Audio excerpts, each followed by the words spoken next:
Paris in the early 18th century was a city in transition, caught between its medieval heritage and the emerging patterns of a modern metropolis. The old city walls still mark the boundaries of urban life, but new boulevards, royal squares, and grand palaces were beginning to guide Paris's expansion.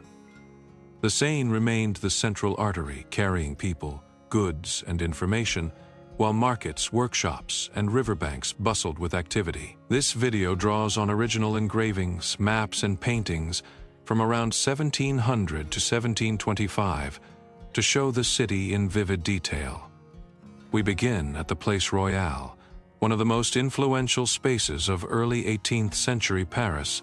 Here, political power, social life, and commerce intersected. Built during Henry IV's reign and completed under Louis XIV, the square was a model for urban planning, emphasizing symmetry, open space, and elegance. Around the square, elegant townhouses housed nobility, merchants, and administrators. The streets around it were alive, with traders carrying goods, children playing, and performers entertaining passers-by. The Pont Neuf, still a social and commercial hub, served as more than a bridge. It was the city's stage. Crowds gathered here to witness public announcements, engage in commerce, or simply watch the river flow beneath them. Artists, street vendors, and performers brought energy to the bridge, while ceremonial processions reminded citizens of royal authority. Paintings from this era show officials crossing during important events, underscoring how public space and social life were deeply intertwined.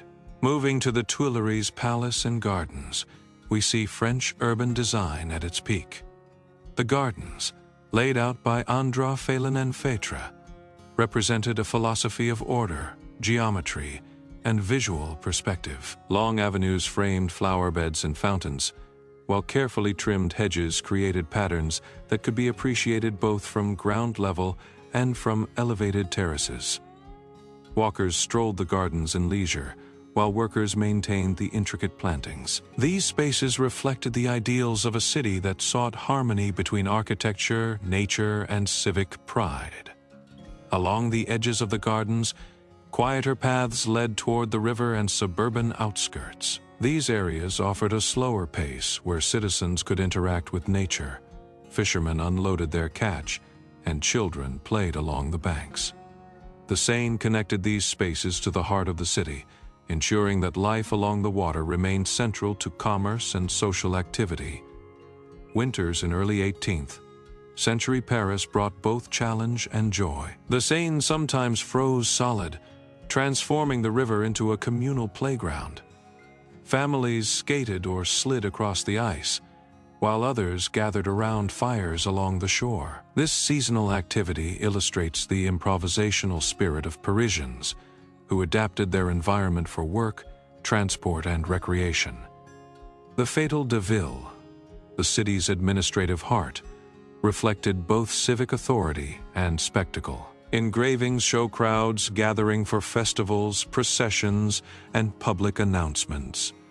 Fireworks, ceremonial events, and civic celebrations were powerful tools of social cohesion and political expression. While the 19th century structure differs, the early 18th century building conveyed a rich civic identity through steep roofs, ornate windows, and decorative facades.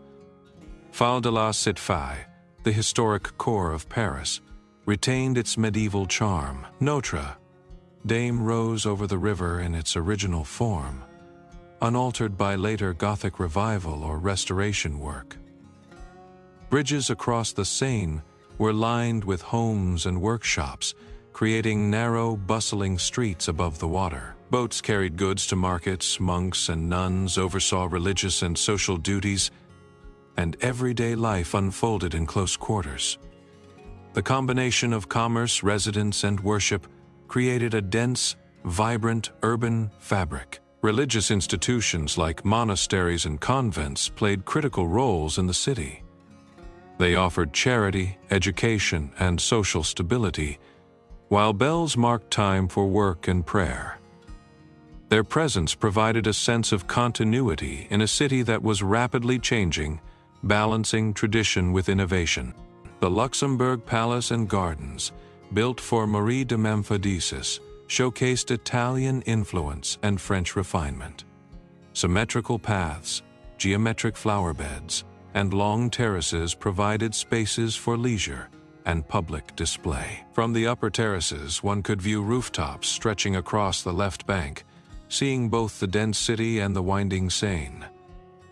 These gardens highlighted the interplay of power, culture, and design in Paris's urban development. Detailed maps from the early 1700s capture the city's complexity. Streets pressed tightly together, markets filled public squares, and life spilled into every open space. Gates like the Porte Saint-Antoine controlled access, regulated trade, and welcomed travelers into the urban core. Workers loaded and unloaded boats along the quays. Merchants negotiated deals, and citizens mingled near the water, blending commerce with daily life. By the 1720s, Paris had grown into a city that reflected both planning and improvisation. The city combined the grandeur of royal squares and palaces with dense neighborhoods, crowded marketplaces, and lively riverbanks. Daily life involved constant interaction between social classes, trades, and civic structures. The Seine remained central, linking urban life with commerce and communication. In neighborhoods across the city, artisans, shopkeepers, and laborers maintained the rhythm of everyday life.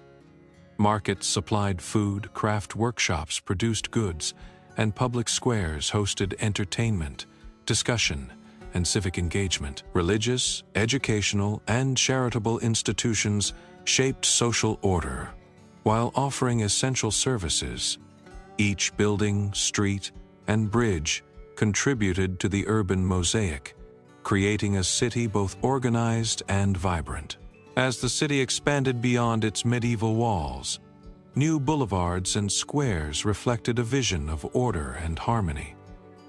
Architects and planners sought to balance aesthetic beauty with practical function. Gardens, avenues, and bridges connected neighborhoods, while markets, squares, and quays remained the heartbeat of daily life. Public celebrations, royal ceremonies, and seasonal festivals brought the population together, reinforcing both civic pride and collective identity.